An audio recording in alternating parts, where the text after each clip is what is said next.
Episode की शुरुआत होती है जहां हम देखते हैं स्टासी रोज नाम का एक प्लेनेट है जहां एलियंस रहा करते थे। उनमें से एक एलियन जो लीडर था उसने भविष्यवाणी करी थी कि आने वाले समय में बहुत ही बड़ा डिजास्टर होगा और उससे उन्हें सिर्फ मैजिकल स्टोन ही बचा सकता है। 12 साल पहले वो मैजिकल स्टोन सोही नाम के एक एलियन ने चोरी करके धरती पर भाग आया था। फिर एनबे नाम के एलियन को धरती पे भेजा जाता है वो मैजिकल स्टोन को ढूंढने के लिए। मैजिकल स्टोन एक लड़की के पास होता है जिसे कॉमिक ड्रॉ करना बहुत ही पसंद है। वो स्टासी रोज नाम के कॉमिक को ड्रॉ किया करती थी, लेकिन उसे ये पता नहीं था कि स्टासी नाम का सच में एक प्लेनेट है। इसके बाद हम ड्रामा की हीरोइन को देखते हैं जिसके गले में वो मैजिकल स्टोन है और उसका नाम तेंजियो है। तेंजियो अपने ग्रैंडमा को दवाई टाइम पर लेने को बोलती है और अपनी स्कूटी स्टार्ट करके कहीं चली जाती है। दूसरी ओर हम ड्रामा के हीरो एनबे को देखते हैं जो एक एलियन है। एनबे के पास एक पैरट था जो 12 साल पहले एनबे के साथ ही धरती पर आया था। एनबे और पैरट दोनों कार में कहीं जा रहे होते क्योंकि उसे अपने वॉच से उस चोर एलियन का सिग्नल मिला था। कार में बैठे पैरट एनबे से कहता है कि बॉस आपने अच्छा नहीं किया, मुझे बिना नाश्ता दिए सुबह सुबह काम पर लेके चले आए।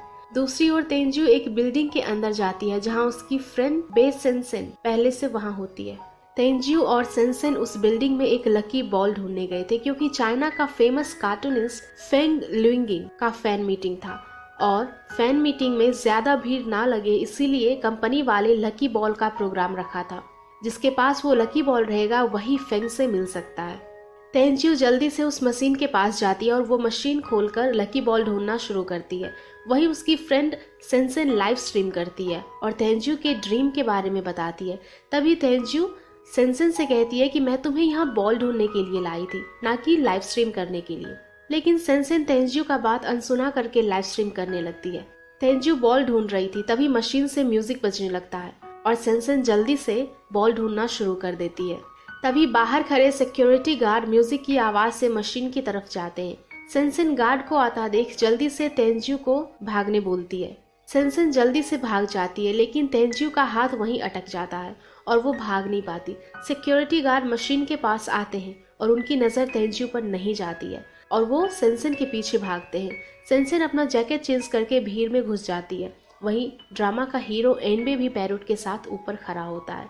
पैरट एनबे से कहता है कि बॉस हम पहले भी 325 टाइम्स फेल हो चुके हैं।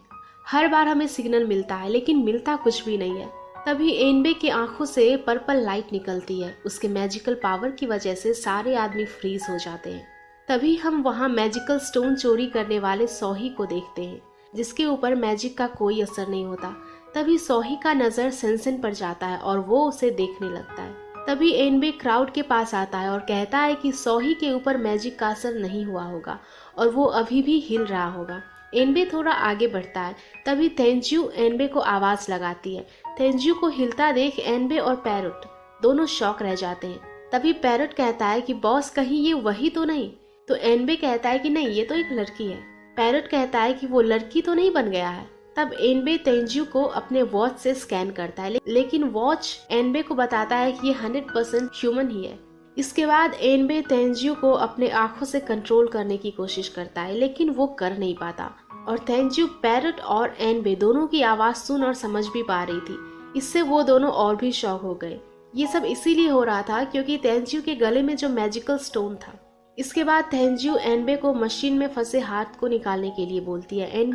एनबे तेंजियो के हाथ को निकालता है। तभी तेंजियो एनबे के ऊपर गिर जाती है और दोनों एक दूसरे को एक्सीडेंटली किस करते हैं और तभी पूरा हॉल में पर्पल लाइट फैल जाता है और सभी लोग जो फ्रीज थे वो अनफ्रीज हो जाते हैं।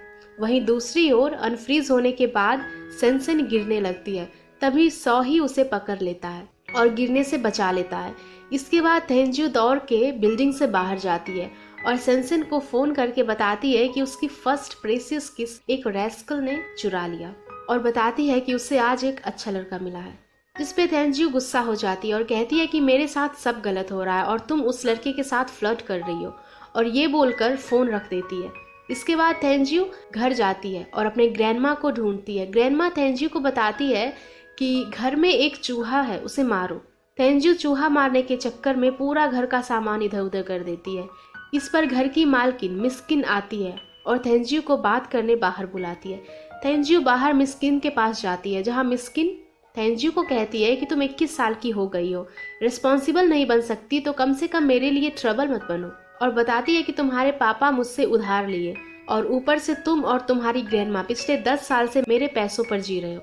और फिर कहती है कि ये महीना कोई सैलरी तुम्हें नहीं मिलेगी। इसके बाद तेंजू अपने ग्रैंडमा के पास आती है और टीवी में कार्टून लगा के देखने को बोलती है। तेंजू ग्रैंडमा से कहती है मैं काम से फ्री होके आपके साथ देखूंगी, जिस पर ग्रैंडमा कहती है मैं तुम्हारे साथ नहीं अपने ग्रैंड डॉटर के साथ देखना चाहूंगी, जिससे तेंजू थोड़ा सैड हो जाती है।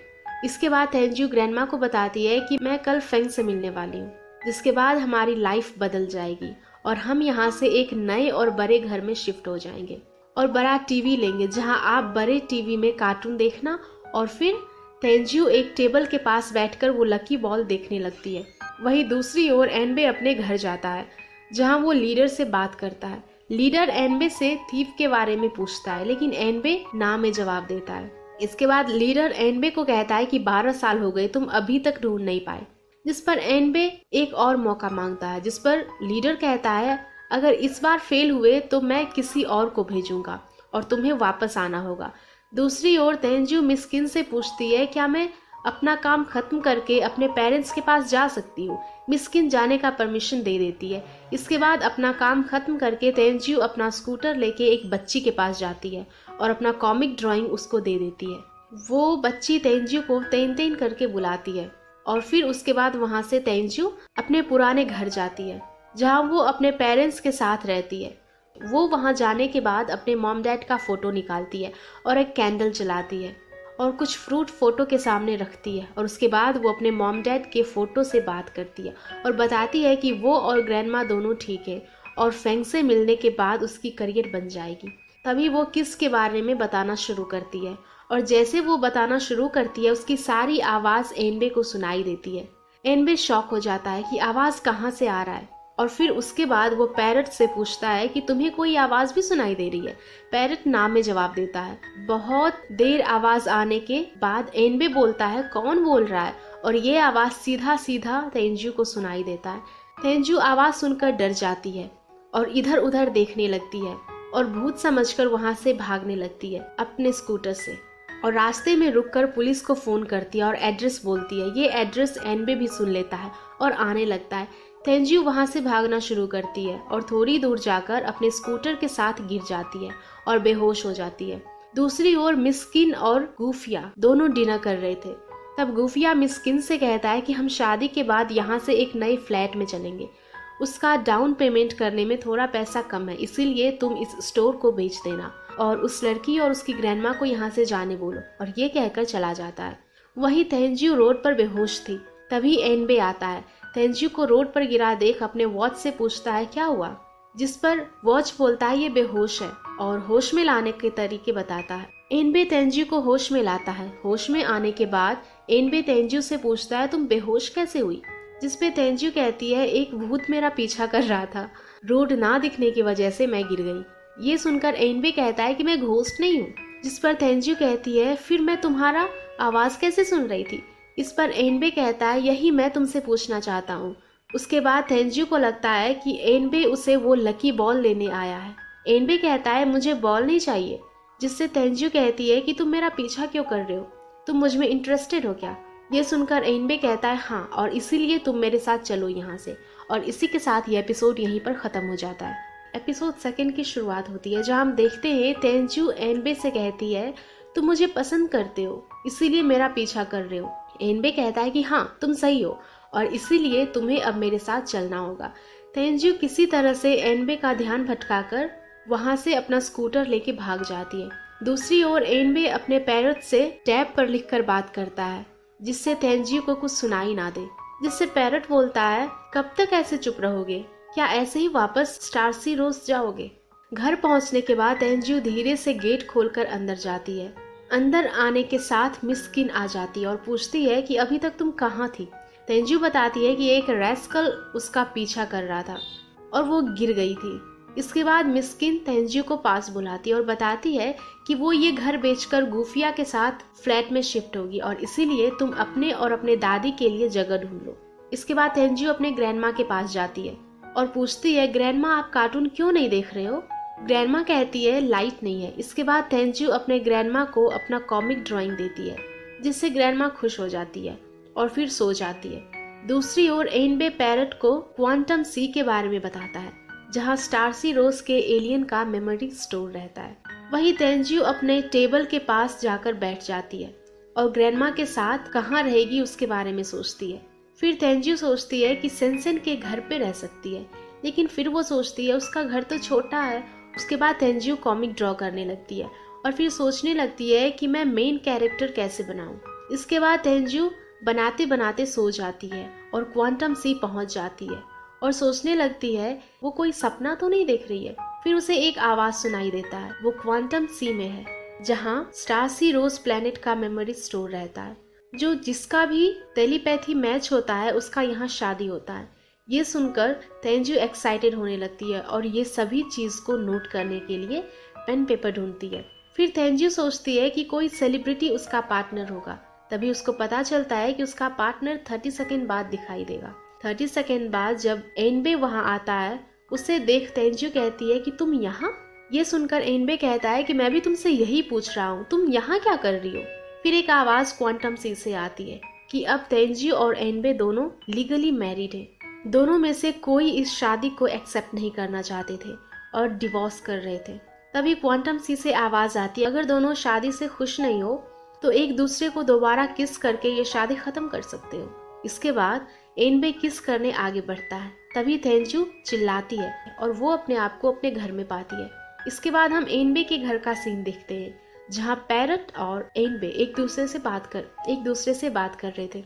एनबे पैरट से कहता है अगर वो टेलीपैथी की वजह से क्वांटम सी के अंदर जा सकती है तो उस पे मेरा मैजिक क्यों अफेक्ट नहीं हुआ। फिर पैरट कहता है कि बॉस आप ये सोचते कैसे दोबारा किस करके प्रॉब्लम सॉल्व करें।